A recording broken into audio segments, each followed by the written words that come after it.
Hanboost sent me their C1 ultrasonic cutter to try out and use on future projects. So let's take a look and see what's in the box and how it works. My first impression is that the packaging is very nice. The knife comes in a plastic case with a carbon fiber pattern on the top.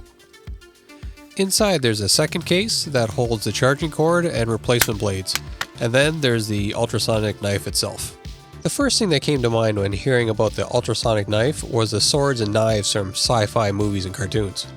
There was always some cool vibrating blade that would cut through anything because of how fast it was vibrating, and now it's a reality, just a little smaller.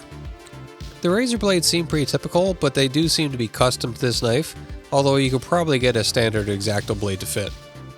Under the back cover is the USB-C charging port and the Allen key to change the blades. There's only 3 buttons on the knife to control it. There's the power button, there's another button that cycles through the 3 strength settings, and then there's a button to turn the front light on and off.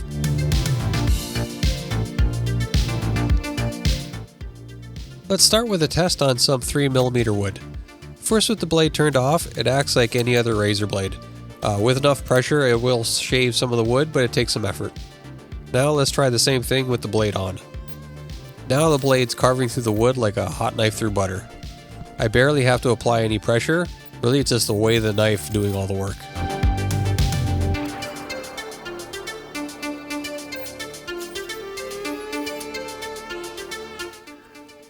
Now with the blade off, I'll try cutting down into the wood, and it acts as you would expect from a razor blade. These blades are a bit thicker, so once the edge penetrates the wood, there's a little bit more resistance trying to push through. But with the blade turned on and using the same rocking motion, the blade easily penetrates the wood.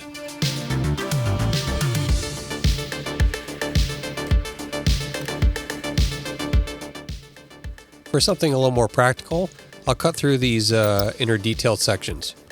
With minimal pressure and a little bit of rocking of the knife, it easily cuts through without splintering or cracking the wood.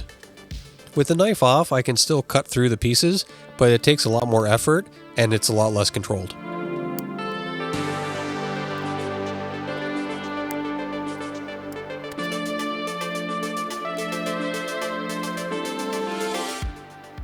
A big reason to use a knife like this is you get a lot cleaner cuts and it's a lot easier to control the blade.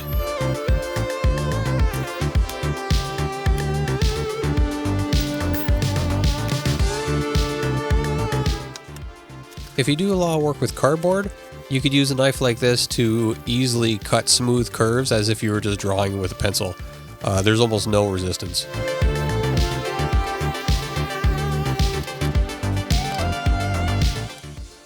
With the blade off, I can still cut through it as you could with a normal razor blade, but there's a lot more resistance and you end up starting and stopping a lot more and you have a lot jerkier cuts.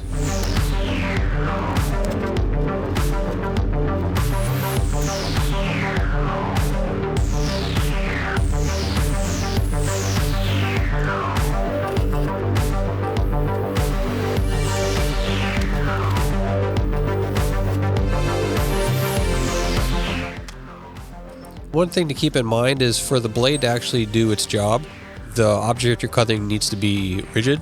So in this example here, trying to cut this filament, it's not really doing anything because the filament's allowed to wiggle back and forth. But once I place it on the mat, the knife just melts right through it. With the knife off, it would cut just like a normal razor blade, but you have to push a lot harder to get through the filament, and then they snap off once you get through.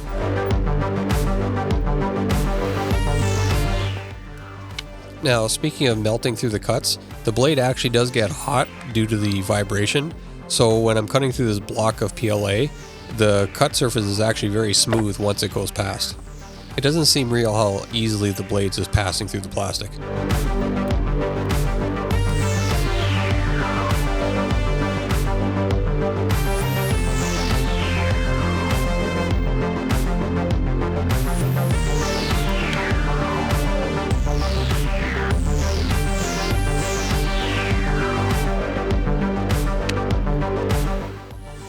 Turning it off and trying to cut really shows how dramatic the difference the ultrasonic motion makes.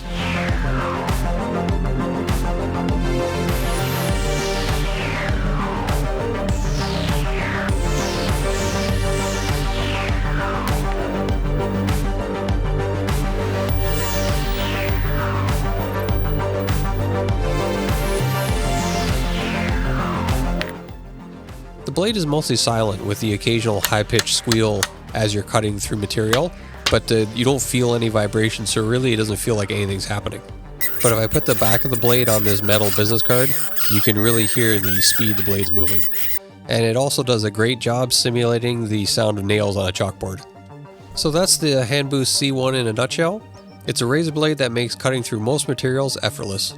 If you need to do a lot of delicate cutting on your projects, this might be something you'll want to look into. There'll be some affiliate links in the description below if you wanted to pick one up for yourself, and if you use the links, it helps support the channel. This will be showing up in future builds, so subscribe if you want to see it in action. Thanks for watching. If you're interested on improving how your prints look, I have a full playlist on the left that goes into finishing and post-processing. Or if you're more interested in the technical side of things, CAD, AI, advanced workflows, there's a whole playlist on the right that goes deeper into that.